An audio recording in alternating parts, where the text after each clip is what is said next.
Finding video editing clients is really tough, especially when you're just starting out. That's because the system relies heavily on your network, who you know, not what you know. And I feel passionately because I've seen fantastic editors, fantastic artists, fantastic creatives get pushed to one side or ignored purely because they don't know the right person. So I feel passionately that consideration for work should be based on ability and not status. And so this is my letter to the industry on how we can address it.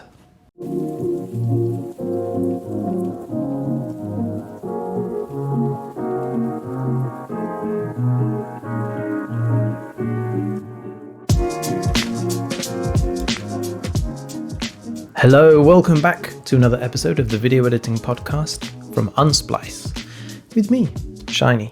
And if you're not familiar with my face by now, welcome to the podcast. It really is a pleasure to have you here. Unsplice is the only online video editing mentorship community that is hell-bent on making you an in-demand editor. That's through training, mentorship, and community guidance. And if you'd like to learn more about that, head to unsplice.com/pro. Now let's talk about today's subject.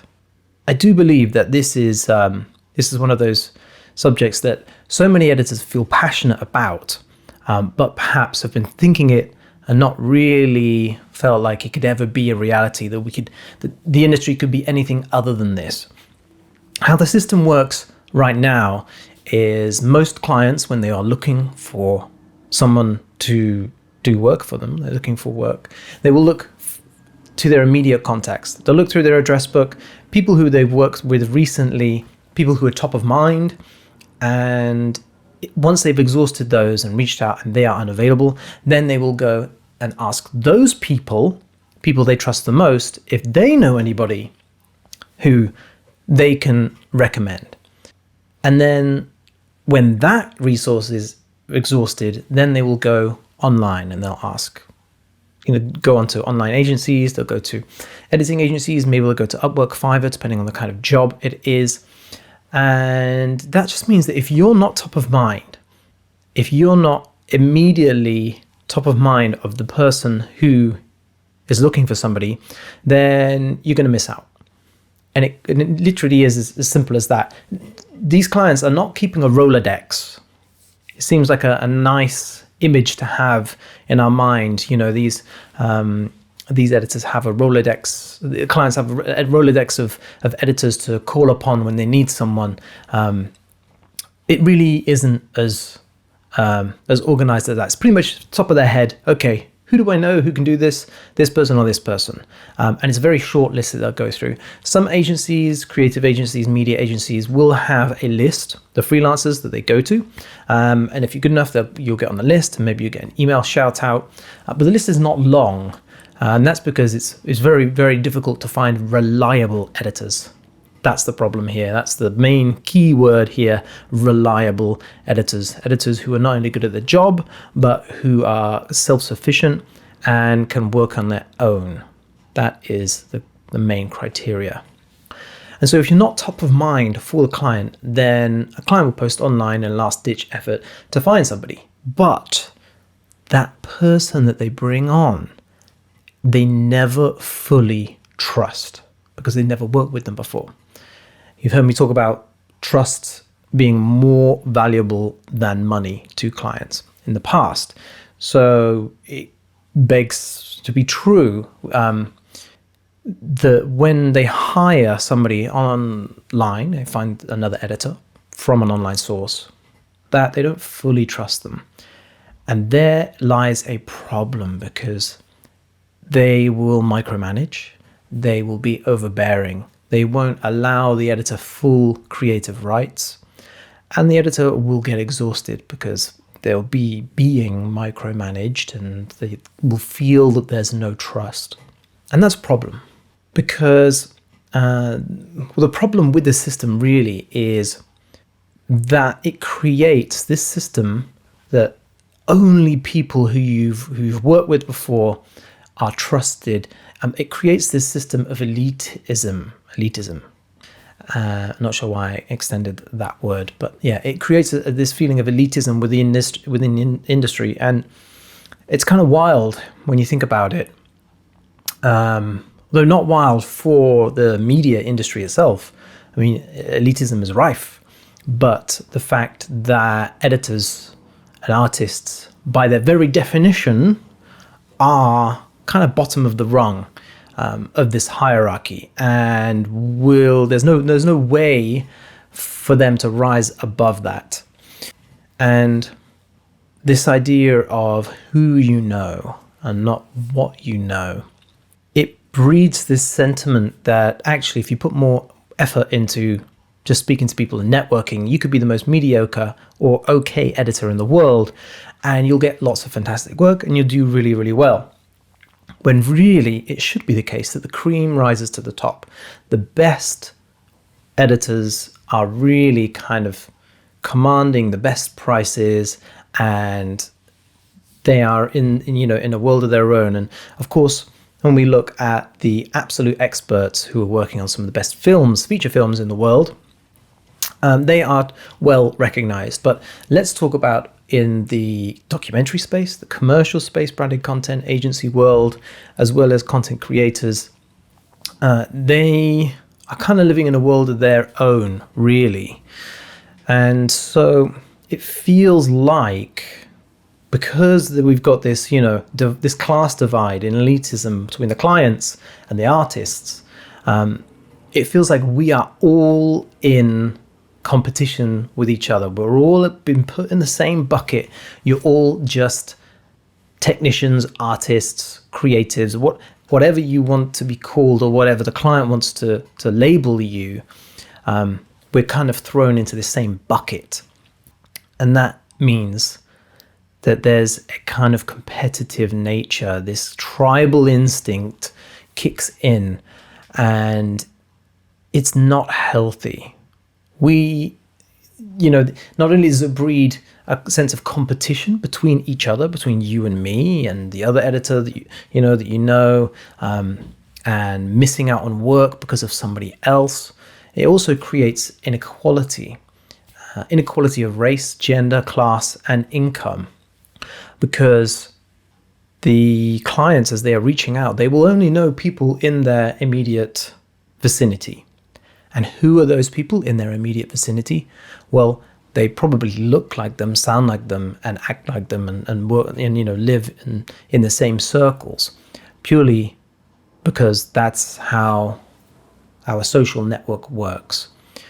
And so what that means is all of the higher paying jobs or the elite jobs are only going to people in those elite circles. And so you find yourself as a beginner, especially in this kind of catch-22 situation, because you are only affordable to the lower paying clients because you're inexperienced. And so the budgets you will be working with will be smaller.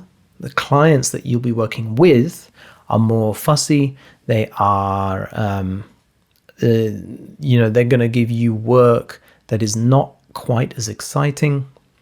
And so to find your way, to build your way up to this elite status, you not only have to fight through these prejudices, you also have to get better at editing and everything else, and then fight through social circles and elitist circles as well. And another thing I've noticed as well is that if they don't know you personally, if you've never worked with them before, if the client has never worked with you before and they bring you on, if they don't trust you enough, quite often they won't give you your full rate straight off the bat. And that's a problem. And it really does come down to trust from my experience. In the client's perspective, I don't trust you, therefore I'm only willing to risk this much. I have some ideas on how we can fix that. We can fix this inequality. We can fix this this idea that if you don't know someone, then you're not eligible for certain work, or a client won't trust you enough. And the way I see it is, first of all, standardized qualifications for editors. What does that mean? Well, that means that editors must meet a certain criteria in effective workflow, creative storytelling, and client relations. So those are the three key skill sets that all the expert editors really excel at. So every skill as an editor that you need to learn and possess can be broken down into those three categories. And so if every editor has a qualification, a skill level based on those three categories, then a client can look at that objectively and see, okay, this person is editing at this level. And now no longer are we hitting the same trust barriers, the trust walls, because the client knows that this qualification has come from a separate source, a separate adjudicator that has assessed the skill levels of this editor and gone, yes, they are worthy of this level. They are worthy of this mark of quality. And that means that the trust barrier goes down.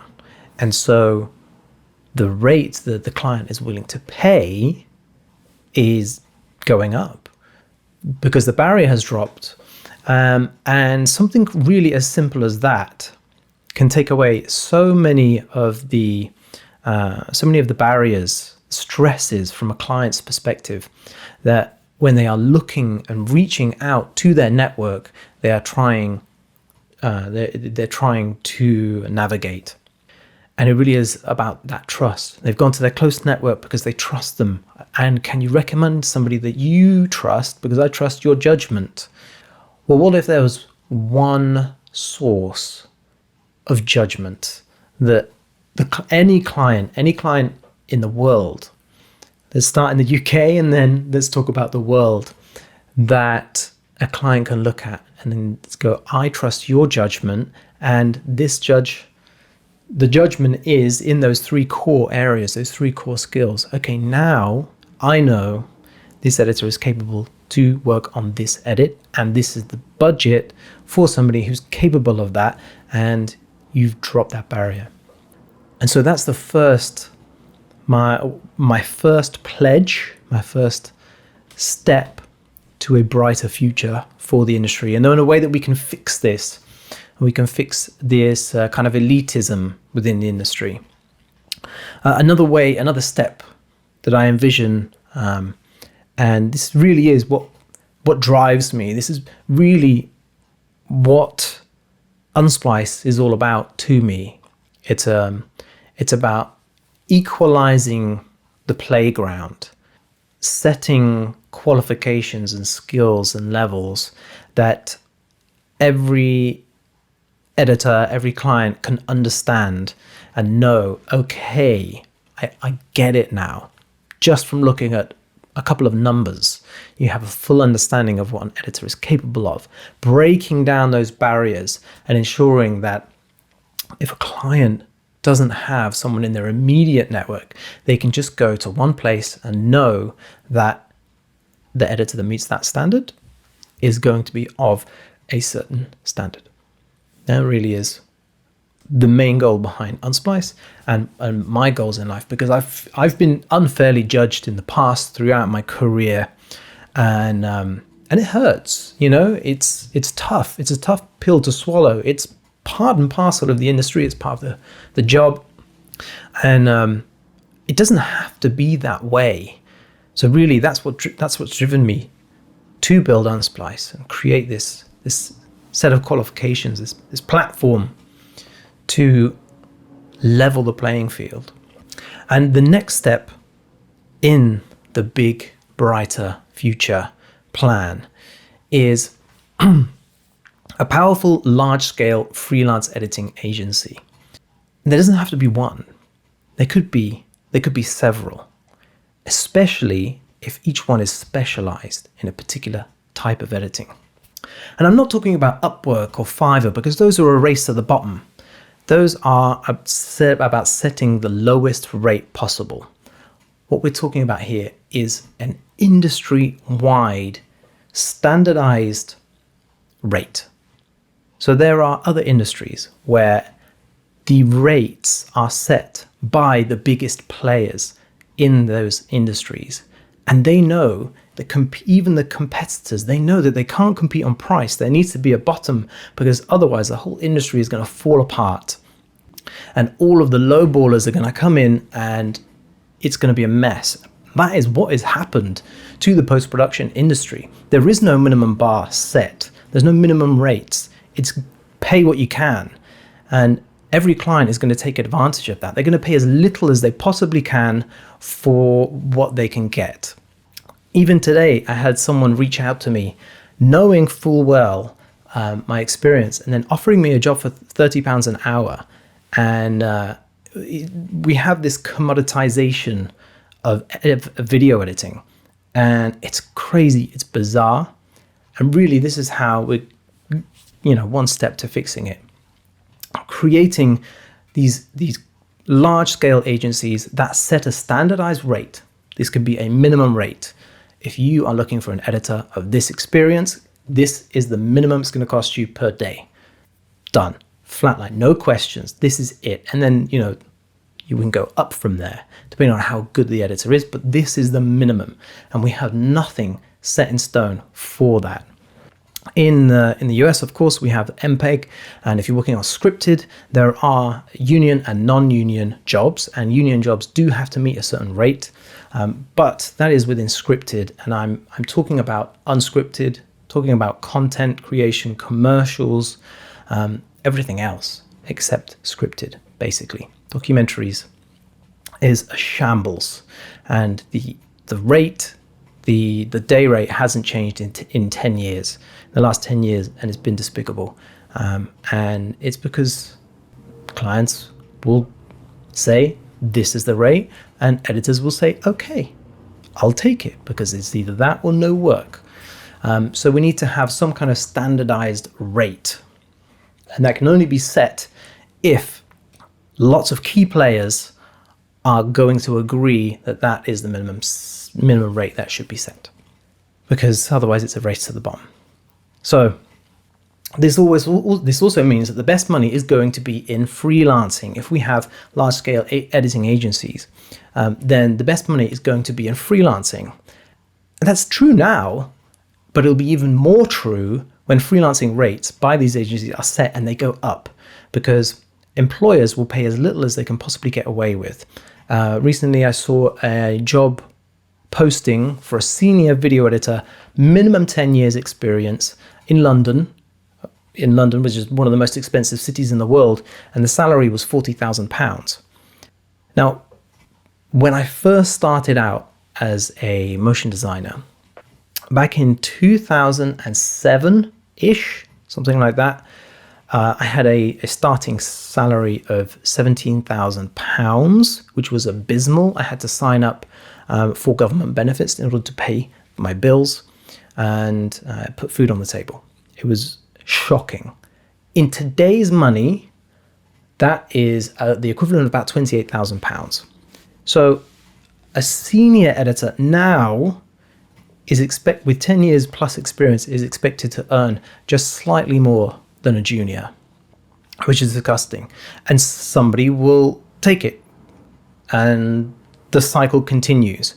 And so if employers are going to be this brash and cheeky with their salary numbers, with the amount that they're willing to pay their staff being so shockingly low, it should be embarrassing.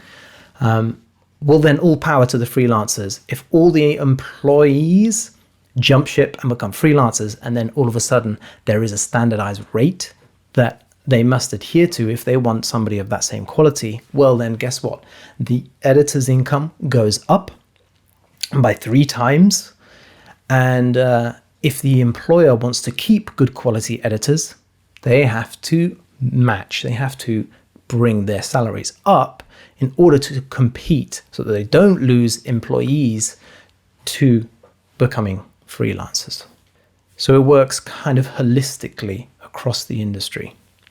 I feel like an editing agency also on a large scale has the ability to put forward anonymity for their staff members, for their freelancers, the people on their books. And what that can do is prevent inequality, because we can withhold pictures, you can withhold names, they can just have nicknames or numbers as they are presented to the client. And then the selection by the client is not based on what they look like, if they have, for English clients, an English sounding name, if they have, if they have any ageism, anything like that. All of that is kind of got rid of. And all editor selection can be based on their portfolio, not how they look or whatever they're called, but on their portfolio of work. And this gives a great opportunity then for all editors, especially coming up. I understand when you're first starting out, it's really difficult to kind of put together a portfolio, but you have access within Unsplice Pro and with access to other libraries as well. You can practice footage and use that footage in your portfolio, and then that portfolio is used to grade you as well as any qualifications. So it's a fair playground for everyone involved. And that's the power of a large scale agency, and especially if we can get several agencies to work together, we really could change the industry more than any union, because the unions in the UK especially are atrocious. They don't do anything. They're not doing absolutely anything whatsoever. And so that's step 2 of my big bright future plan of how we can fix this. And I hope you're with me. I hope you're following everything I'm saying and share my opinions, because we can only do this together. At the moment, all of the power is in the hands of the client, and we have to be united if we want to take that away. If we are united, then we will not be undercutting each other. And that's one of the problems. Remember, we spoke earlier about peers looking at each other, looking at other editors like competitors. I've spoken to other creators within this editing niche, within the editing industry, and some of them are just not interested in working together for competitive reasons, and it makes no sense, because we're all in this together, and the only way we can change the industry and make it better than when we came is if we are united. And so it's time we all look at all of our other peers as friends. They are not our competition, because one editor will do a very different edit to another editor. And it's the same when we were talking about directors as well. If an agency is looking to book a director to direct a certain commercial, music video, yes, they'll be gauged on their treatment, but also each director is going to make a very different film, and they're going to choose the director that's best for that film. What they think is this is the best style of directing for this idea. And it's the same with the editor. Every editor is going to cut slightly differently. So you are not in competition with that editor next to you, because they're going to do a different job than you. And so that is how we should start to see our peers.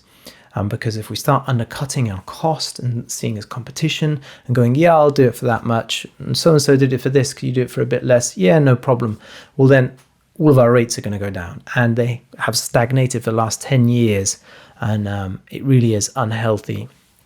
And it's because of this idea of undercutting and taking less and less and lower paying jobs.